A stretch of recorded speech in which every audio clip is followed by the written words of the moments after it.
peace pambagi maki thamoi da phawi budo madu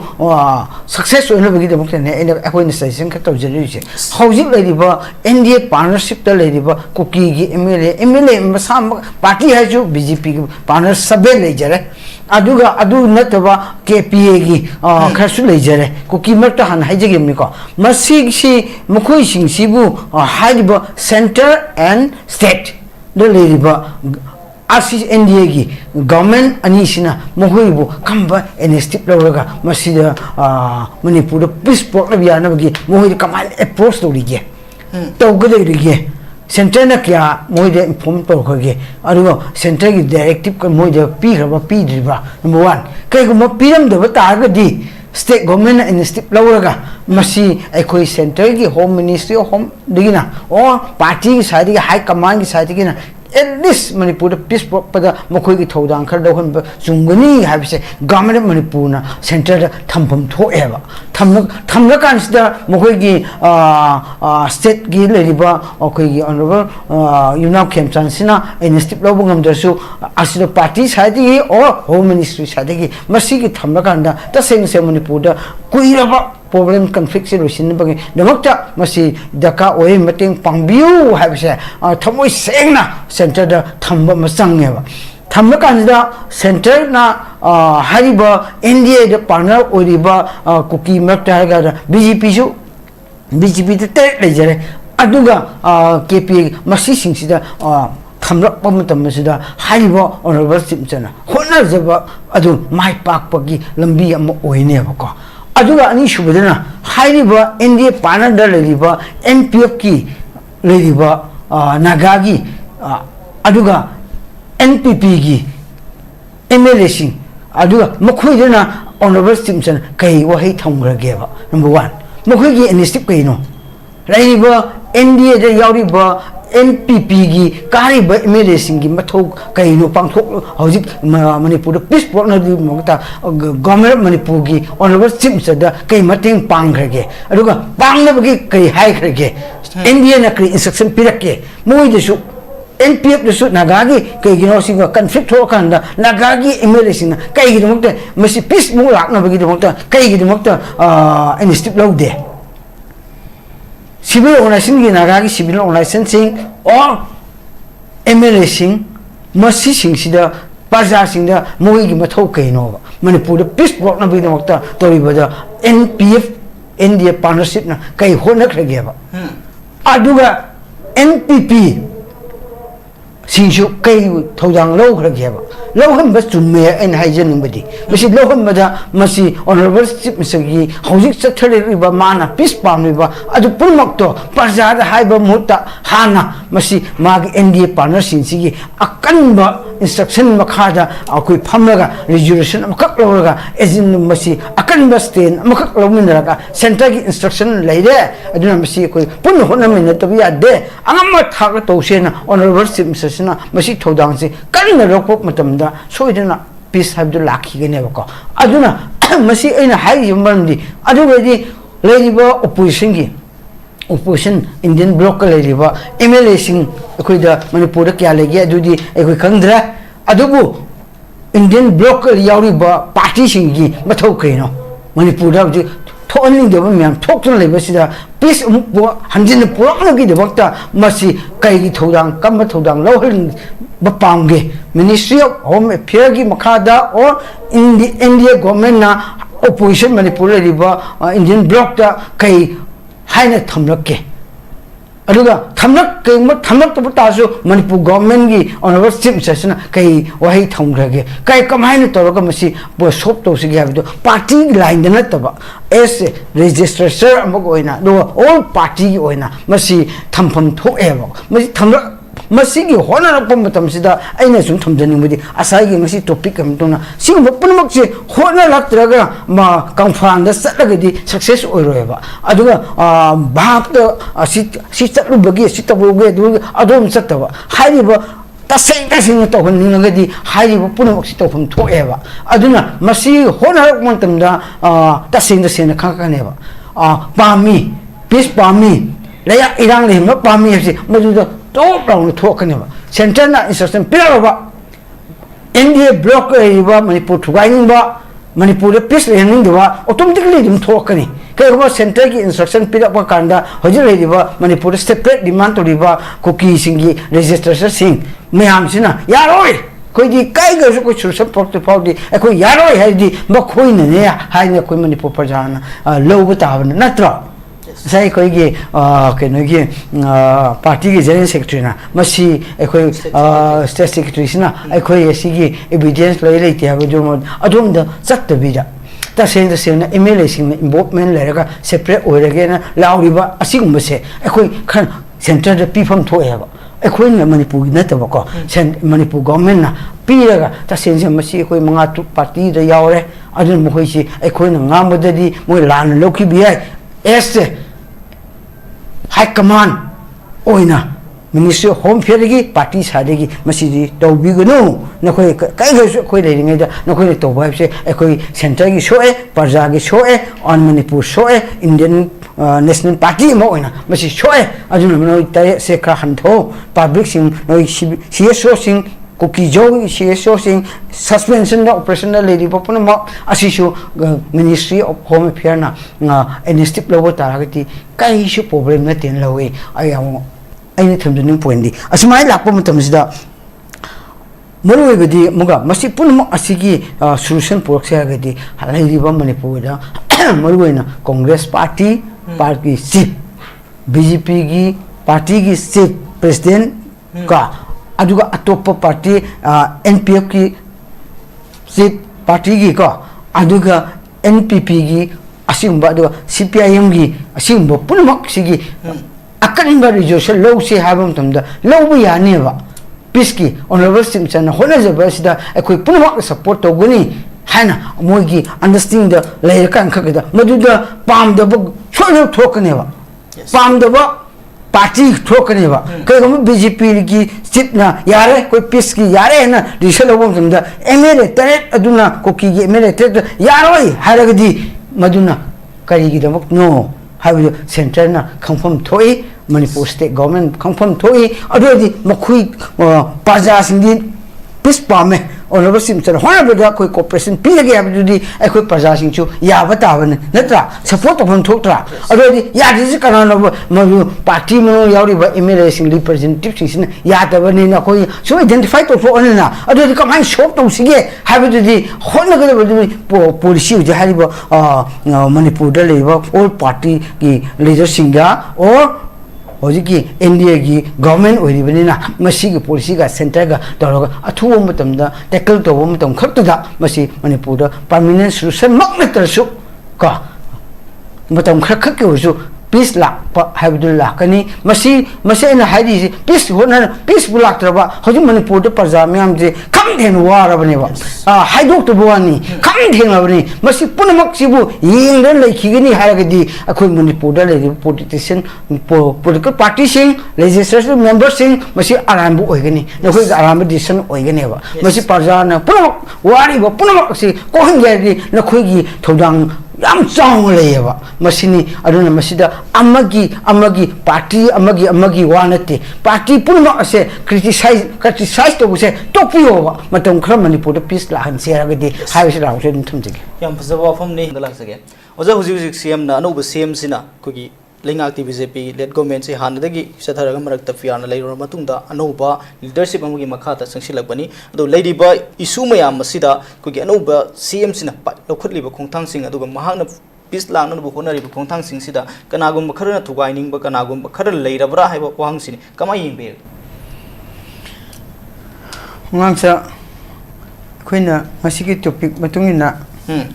ngang mataragadi daga masigi topic ki matungina manipur ge leriba situation ga hairagadi ekoi aigi motadi fain thamjani masi sahi ahum kha hentak oina lakpa issue sida sum losinbigi muhutta sum sautho akpa sautho ai si kaigino haibasi government manipur na ano government haitare ka masina fajana khangba masang ba ka losinbigi muhutta sautho ai si kaigino haukiba matamda mamangda koi mitaiga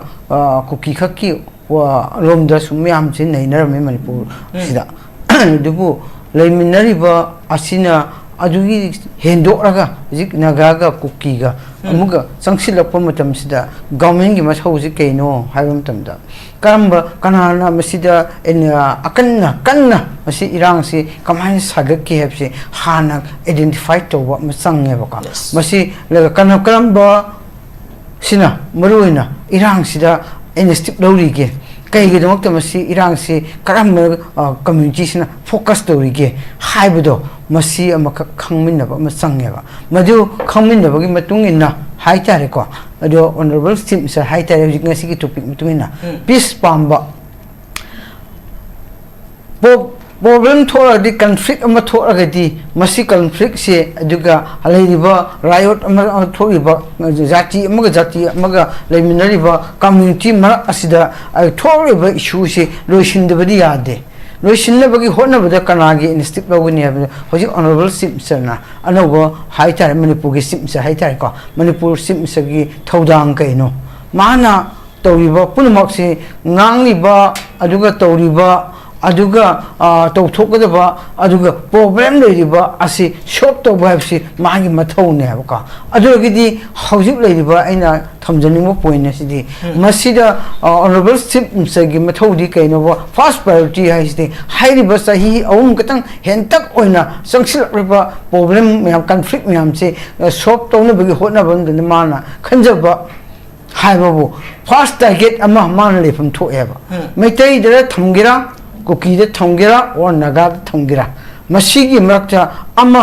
solution ꯂꯥꯛꯄ ꯑꯃꯗꯤ ꯗꯔꯀꯥꯔ ꯑꯣꯏꯅ ꯑꯗꯨꯗ ꯍꯥꯟꯅ ꯃꯥꯅ solve target ꯇꯧꯕ ꯌꯥꯕ ꯍꯥꯏꯕ ꯈꯟꯗꯣꯛꯄ ꯗꯔꯀꯥꯔ ꯑꯣꯏꯌꯦꯕꯀꯣ ꯑꯗꯨ ꯀꯅꯥꯅꯣ ꯀꯔꯝꯕ ꯖꯥꯇꯤꯗ ꯑꯩꯈꯣꯏ ꯍꯥꯟꯅ ꯃꯁꯤ ꯑꯦꯄ꯭ꯔꯣꯆ ꯇꯧꯕ ꯇꯥꯒꯦ ꯍꯥꯏꯔꯛꯄ ꯃꯇꯝꯁꯤꯗ ꯄꯥꯃꯥꯟꯕꯨ ꯑꯣꯅꯔꯦꯕꯜ ꯆꯤꯐ ꯃꯤꯅꯤꯁꯇꯔꯒꯤ ꯋꯥꯈꯜꯂꯣꯟꯗ ꯃꯅꯤꯄꯨꯔꯒꯤ ꯌꯦꯡꯂꯒ ꯃꯁꯤꯗꯤ ꯁꯣꯜꯕ ꯇꯧꯗꯕ ꯌꯥꯗꯕꯅꯤ나 ꯑꯩꯅ ꯀꯔꯝ ꯍꯥꯏꯅ ꯃꯁꯤ ꯇꯦꯀꯜ ꯇꯧꯁꯤꯒꯦ ꯍꯥꯏꯕ ꯃꯇꯝꯗ ꯀꯅꯥꯅꯣ ꯀꯝꯃ꯭ꯌꯨꯅꯤꯇꯤ ꯑꯃꯗ ꯃꯥ ꯑꯥꯏꯗꯦꯟꯇꯤꯐꯥꯏ ꯇꯧꯒꯅꯦꯕ ꯀꯔꯝꯕ ꯑꯩꯅ ꯇꯧꯔꯒꯗꯤ ꯃꯁꯤ permanent solution natsu temporary oragasu matam khakha oju problem solve tawna bhona bom damda magi khanjaba amakha example amda haijarage ka cookie da haisi honorable simsa khamsan sina cookie gi group sida hana masi solve kano target oina maunda moida approach hantoga peace ki process mukhoi sida hana loisimba haiba amakha aduga maduda target to bomdunda aina haisi example pibniko ani khanabam tamda nupa ama du hana khamde yadeba han inghan da ka oyeba adugidi kanano tamda hoi cookie singda akoina biriba mana hoi toriba cookie singi problem si mohoida hana akoi government of india gi through degi manipur government na initiative lawraga hariba chahi lakriba issue si solve to serdi makhoida ama akoina target to sumena honorable sina masiki priority su lawambi haibako aduna mana kai dong aina masi haiba nabu haiba issue si thorpa matam sida hojiki government of manipur da natna government of india da mohoina registration gi leiba group sin fau yaroga civil organization sing yaroga kholai paiba myam si yaroga ma separate orage koi separate on leijarage na demand to group neba madurage di maduda koina honorable citizen na hoi leiba mana initiative lo bise government of india gi through de gi haiba cookie sing sibu ekoi cookie jo community sing sibu akoi hana target toroga makoi da han interaga intra halaga kadang lo solve to bano ya kan problem si solution lakadra conflict lady basi solution lakpa ya kadra asim khaki ma target to busu ya ado kai madu torok pa matamda akhoi manipur da lady ba tungan ba naga oisnu maitai oisnu asida peace pamli ba community sing haitare ko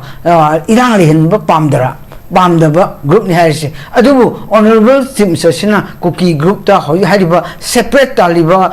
MLA yaw taliba nungmai pairaga taliba CSO yaw taliba manipur ekoi separate leitabiya de na lauri bu khongi bu punmo adubu ekoina yana bagi mana kan hona jaba magi capacity du government gi policy central gi policy du yawaga hona riba mutamsuda kana kuma khrana madu kuki ga yanana ba hone ko si kuki ga yanana ba Saminay, Moko Kukiga, Mohiga,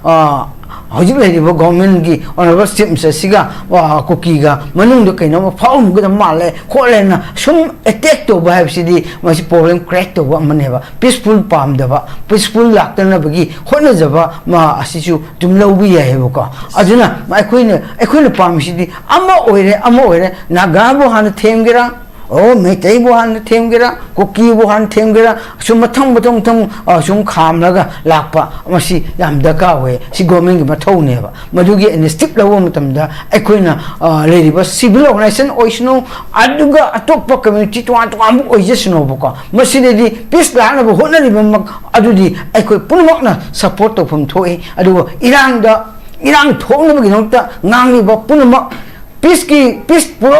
Rawi groups na peace like na governments na initiative lawaga o government of Manipur gi amag oina head of the state oina hojiki leriba sim sersina mana hone zabadu o kuki de sarasu high number oisnu ya wirak de fare o meitai de saraga khamba oisnu madisu ko pressure to bata bani naga da won sat man ngam jabagi thakta mana target to ning bom pham da tawo community sing the tawbul mutamda aikoi chu sum ngak yingba masangeba masi o tawiba issue se mitai ko kuki de naga so thore adedi kuki wa hana khamaga khapis la agadi adedi madu ma problem ma lambi ma leire adu matunda naga bu khamba ma aduga ri kuki ga naga ga khamba de tumi leragadi ekhoi isina mitai singi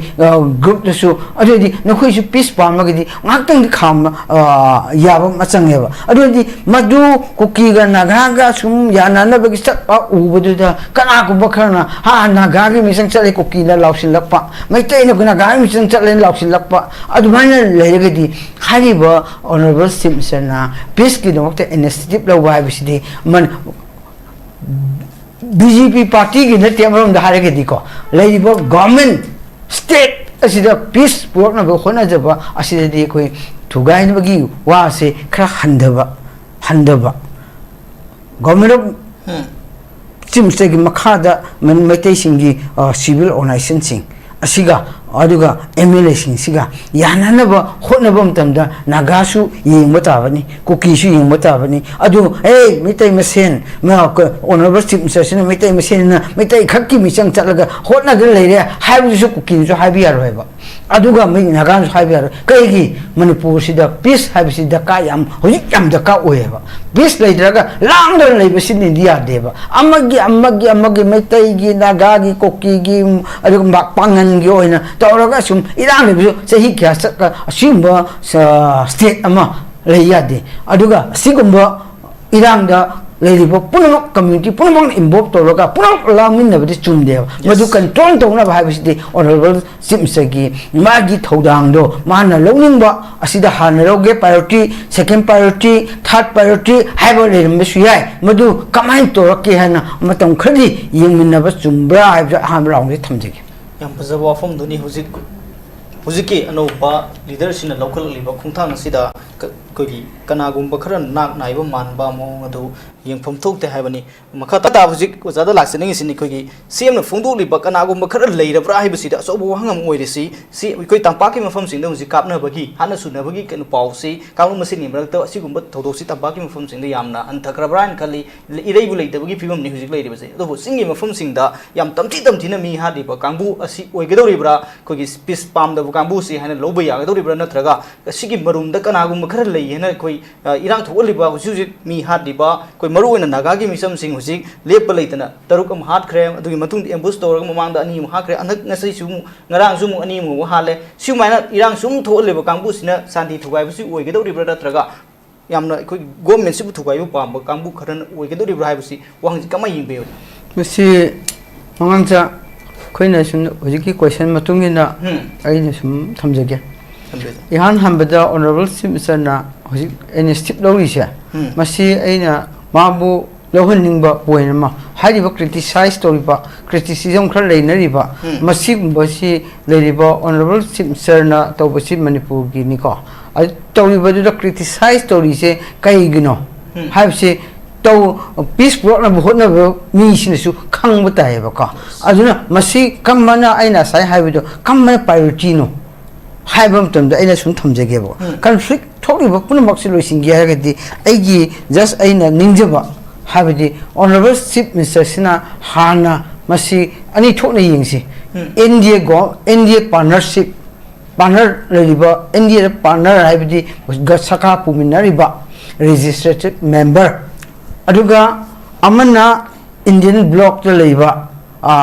embracing masi ama aduga party ama masida aina instip lohan ningbadi honorable chief minister sina manipur ta sengna government of india gi india government center state asina masi peace purok pamagadi ta sengna purok pamagadi india ri yauriba emirasi hoji manipur ta kyano kam bano BJP khap nati ko haidi india ri yauriba emirasi masi si government of manipur na hoji anobo government honorable MLA akanaga simsar Zucm sana litoba government nasida abdi India government leriba MLA singji Manipur da separate palm kana no dok separate palm na bagi dok Iran thohan no domakta madu involvement riba India gi partnership kana no hai bese masi hana khangdo pam sangeba number 1 masida ko yauri se hojik taseng na haigadi myam sidi lopgi atha thokte taseng honorable chief sesina mage thamoi da peace pro pambagi magi thamoi da phawi budo madu success oina bagi da mukne ene akoina session ka tawjeri se hojik leriba india partnership ta leriba koki gi mla masam party haju bjp gi partner sabe lejare aduga adu nataba KPA gi khasu lejare koki marta han haijege miko masig si mukhui sing sibu haiba center and state do leriba asis india gi government ani sina mukhui bu kamba NST lawraga masida manipur peace program yana gi mukhui kamal approach to rige to gade rige center na kya moide inform to khage arugo center gi directive ka moide pi khaba pi driba number 1 kai ko piram de bata ga di state government and state lawraga masi ekoi center gi home ministry of home digina or party gi side gi high command gi side gi na at least manipur peace pada mokoi gi thodang khar dohon jungani habise government of manipur na center da thampam thoeba thamla kan sida mokoi gi state gi leriba okoi gi honorable yunab khemchan sina instip lobungam dasu asida party side gi or home ministry side gi masi gi thamla kan da ta seng manipur da kuiraba problem conflict solution bagi damakta masi daka oi meting pangbiu habise thamoi sengna center da thamba masangeba thamla kanida center na hariba india da partner oriba cookie makta ga BJP te lejare aduga KPA masi singsida thamla pamatamsida hariba honorable simchana hona jaba adu mai pak pagi lambi am oineba ko aduga ani shubadana hairiba india partner leriba NPF ki leriba nagagi aduga NPP gi MLA sing aduga mokhui dana honorable Simpson kai wahi thamgrageba number 1 mokhui gi initiative kai no leriba india da yauriba NPP gi kariba MLA sing gi mathau kai no pangthok hojik manipur peace program di mokta government manipur gi honorable Simpson da kai mateng panghrage aduga pangnabagi kai hai khrage india na kri instruction pirake moi desu NPF desu nagagi kai gino singa conflict ho kanda nagagi MLA singa kai gi mokta masi peace mo lakna bagi mokta kai gi mokta initiative laude civil organization gi nagagi civil organization sing or MLA sing masi sing sida parja sing da moi gi mathau kai no manipur peace program bagi mokta tori bada NPF India partnership na kai hona krage ba aduga NPP singsu kai thodang lo krage ba lo han ba chumme en haijen badi masi lo han bada masi honorable chief misagi hojik chathare ba mana peace pam ba adu pulmak to parja da hai ba mutta hana masi mag NDA partner singsi akan ba instruction makhada akoi phamraga resolution amakak loraga ezin masi akan ba stain amakak lominraga center gi instruction leire aduna masi koi pun hona min to ya de angama thaga to sena honorable chief misasina masi thodang si kanna rokop matamda soidana peace habdu lakhi gene ba ko aduna masi aina hai yumandi adugadi leiriba opposition Indian bloc leiriba MLA sing akoida manipur kya legi adudi akoi khandra adubu Indian bloc yauriba party singi mathau kaino manipur da thonning de myam thokton leba sida peace hanjin purakna gi de bakta masi kai gi thodang kam thodang lohrin bapamge Ministry of Home Affairs gi makhada or India government na opposition manipur riba Indian bloc da kai haina thamlakke aduga thamlak to tasu manipur government gi honorable chief session kai wahi thamgrage kai kamaina toroga masi bo sop to sigi habido party line na taba as registrar amogoina do all party gi oina masi thampham thoeba masi thamlak masigi hona pom matamsida aina sum thamjani mudi asai gi masi topic am tona sing punmak se hona laktraga ma confront da satagadi success oiroeba aduga bhap da si chatlu bagi si taboge du adom chataba hariba tasing to honingadi hariba punmak si tofum thoeba aduna masi hona montamda tasing da sena khakaneba pami peace pami laya irang le ma pami si maduda top down talking center na instruction pillar India block riba manipur thugaing ba manipur peace learning ba automatically dum thokani kai ba center ki instruction pillar ba kanda hojir riba manipur separate demand to riba cookie singi registration sing mayam sina yaroi koi di kai ga ko chursa prokte paudi ko yaroi hai di ba khoi na ne hai na koi manipur parjana low ba ta na natra sai koi gi ke no gi party gi general secretary na masi koi state secretary sina koi sigi evidence loi lei ti ha jo adum da chat ta bi da ta sen na MLA sing involvement le ga separate oi rage na lauri ba asing ma se koi khan center da pi pham tho ya ba koi na manipur na ta ba ko sen manipur government na pi ra ga ta sen masi koi manga tu party da yaure adun mo koi si koi na ngam da di moi lan lo ki bi ai este High Command oina Ministry of Home Affairs gi party sadegi masiji tawbigunu nakoi kai koi leiringai da nakoi to ba se koi center gi shoe parja gi shoe on manipur shoe Indian National Party mo oina masi shoe ajun noi tai se kha hantho public sing noi CSO sing cookie joe CSO sing suspension operational lady popuna ma asishu Ministry of Home Affairs na instip lobo taragati kai shu problem na ten lawe ayamo aini thamjani point di asmai lakpa matamsida maroi gadi muga masi punma asigi solution poroksa gadi halaiba manipur da maroi na Congress party party chief BJP gi party gi chief president ka aduga atopa party NPF ki chief party gi ka aduga NPP gi asimba aduga CPIM gi asimba punmak sigi akan ba resolution low se habam tamda low bu yani ba piski honorable simson hona jaba sida ekoi punmak support to guni hana moigi understanding the layer kan khagda maduda pam da bu choyo thokane ba pam da ba party thokane ba kai gam BJP ki sitna yare koi piski yare na resolution lobom tamda MLA tare aduna koki gi MLA tare yaroi haragdi maduna kari gi damak no habido center na confirm thoi manipur state government confirm thoi adodi makhui paja singdi peace pame ꯑꯣꯅꯕ ꯁꯤꯝꯆꯅ ꯍꯣꯠꯅꯕꯗ ꯑꯩꯈꯣꯏ cooperation ꯄꯤꯔꯒꯦ ꯍꯥꯏꯕꯗꯨꯗꯤ ꯑꯩꯈꯣꯏ ꯄ꯭ꯔꯖꯥꯁꯤꯡꯁꯨ ꯌꯥꯕ ꯇꯥꯕꯅꯤ ꯅꯠꯇ꯭ꯔꯥ support ꯇꯧꯐꯝ ꯊꯣꯛꯇ꯭ꯔꯥ ꯑꯗꯨꯗꯤ ꯌꯥꯗ꯭ꯔꯤꯁꯤ ꯀꯅꯥꯅꯣꯕ ꯃꯗꯨ ꯄꯥꯔꯇꯤ ꯃꯅꯨꯡ ꯌꯥꯎꯔꯤꯕ ꯑꯦꯝ ꯑꯦꯜ ꯑꯦꯁꯤꯡ ꯔꯤꯄ꯭ꯔꯖꯦꯟꯇꯦꯇꯤꯚꯁꯤꯡꯁꯤꯅ ꯌꯥꯗꯕꯅꯤꯅ ꯑꯩꯈꯣꯏ ꯁꯨꯝ ꯑꯥꯏꯗꯦꯟꯇꯤꯐꯥꯏ ꯇꯧꯊꯣꯛꯑꯅꯤꯅ ꯑꯗꯨꯗꯤ ꯀꯃꯥꯏꯅ ꯁꯣꯜꯕ ꯇꯧꯁꯤꯒꯦ ꯍꯥꯏꯕꯗꯨꯗꯤ ꯍꯣꯠꯅꯒꯗꯕꯗꯨꯅꯤ ꯄꯣꯂꯤꯁꯤ ꯍꯧꯖꯤꯛ ꯍꯥꯏꯔꯤꯕ ꯃꯅꯤꯄꯨꯔꯗ ꯂꯩꯔꯤꯕ ꯑꯣꯜ ꯄꯥꯔꯇꯤꯒꯤ ꯂꯤꯗꯔꯁꯤꯡꯒ ꯑꯣꯔ ꯍꯧꯖꯤꯛꯀꯤ ꯏꯟꯗꯤꯌꯥꯒꯤ ꯒꯚꯔꯟꯃꯦꯟ ꯑꯣꯏꯔꯤꯕꯅꯤꯅ ꯃꯁꯤꯒꯤ ꯄꯣꯂꯤꯁꯤꯒ ꯁꯦꯟꯇꯔꯒ ꯇꯧꯔꯒ ꯑꯊꯨꯕ ꯃꯇꯝꯗ ꯇꯦꯀꯜ ꯇꯧꯕ ꯃꯇꯝ ꯈꯛꯇꯗ ꯃꯁꯤ ꯃꯅꯤꯄꯨꯔꯗ ꯄꯔꯃꯤꯅꯦꯟ ꯁꯣꯂꯨꯁꯟꯃꯛ ꯅꯠꯇ꯭ꯔꯁꯨ ꯀꯣ ꯃꯇꯝ ꯈꯔ ꯈꯛꯀꯤ ꯑꯣꯏꯔꯁꯨ ꯄꯤꯁ ꯂꯥꯛꯄ ꯍꯥꯏꯕꯗꯨ ꯂꯥꯛꯀꯅꯤ ꯃꯁꯤ ꯑꯩꯅ ꯍꯥꯏꯔꯤꯁꯤ ꯄꯤꯁ ꯍꯣꯠꯅ ꯄꯤꯁꯄꯨ ꯂꯥꯛꯇ꯭ꯔꯕ ꯍꯧꯖꯤꯛ ꯃꯅꯤꯄꯨꯔꯗ ꯄ꯭ꯔꯖꯥ ꯃꯌꯥꯝꯁꯦ ꯈꯝ ꯊꯦꯡꯅ ꯋꯥꯔꯕꯅꯦꯕ ꯍꯥꯏꯗꯣꯛꯇꯕ ꯋꯥꯅꯤ ꯈꯝ ꯊꯦꯡꯅꯕꯅꯤ ꯃꯁꯤ ꯄꯨꯝꯅꯃꯛꯁꯤꯕꯨ ꯌꯦꯡꯗꯅ ꯂꯩꯈꯤꯒꯅꯤ ꯍꯥꯏꯔꯒꯗꯤ ꯑꯩꯈꯣꯏ ꯃꯅꯤꯄꯨꯔꯗ ꯂꯩꯔꯤꯕ ꯄꯣꯂꯤꯇꯤꯁꯤꯌꯟ ꯄꯣꯂꯤꯇꯤꯀꯦꯜ ꯄꯥꯔꯇꯤꯁꯤꯡ ꯂꯦꯖꯤꯁꯂꯦꯇꯤꯚ ꯃꯦꯝꯕꯔꯁꯤꯡ ꯃꯁꯤ ꯑꯔꯥꯟꯕ ꯑꯣꯏꯒꯅꯤ ꯅꯈꯣꯏꯒꯤ ꯑꯔꯥꯟꯕ ꯗꯤꯁꯤꯖꯟ ꯑꯣꯏꯒꯅꯦꯕ ꯃꯁꯤ ꯄ꯭ꯔꯖꯥꯅ ꯄꯨꯝꯅꯃꯛ ꯋꯥꯔꯤꯕ ꯄꯨꯝꯅꯃꯛ ꯑꯁꯤ ꯀꯣꯛꯍꯟꯒꯦ ꯍꯥꯏꯔꯗꯤ ꯅꯈꯣꯏꯒꯤ ꯊꯧꯗꯥꯡ ꯌꯥꯝ ꯆꯥꯎꯅ ꯂꯩꯌꯦꯕ ꯃꯁꯤꯅꯤ ꯑꯗꯨꯅ ꯃꯁꯤꯗ ꯑꯃꯒꯤ